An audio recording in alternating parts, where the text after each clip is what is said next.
اوج شریف سے رپورٹ کر رہے ہیں ہمارے سٹی رپورٹر JN نیوز ملک ثاقب منظور۔ اوج شریف پیپلز پارٹی کا عوامی مارچ جالے نکلے ہیں۔ کٹ پتلے سے خطاب لینے کے لیے بلاول بھٹو زرداری۔ اوج شریف پیپلز پارٹی نے ہر مشکل اور مشرف کا مقابلہ کیا ہے، اس کٹ پتلے کو بھی بھگائیں گے بلاول بھٹو زرداری۔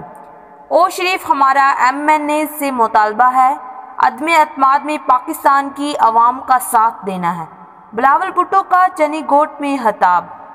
اوج شریف پیپلز پارٹی کے ڈویژنل جنرل سیکرٹری سابق MNA مخدوم سید علی حسن گیلانی، مخدوم سید عامر علی شاہ کی قیادت میں کارکنوں نے چنی گوٹ پہنچنے پر بلاول بھٹو زرداری کا استقبال کیا۔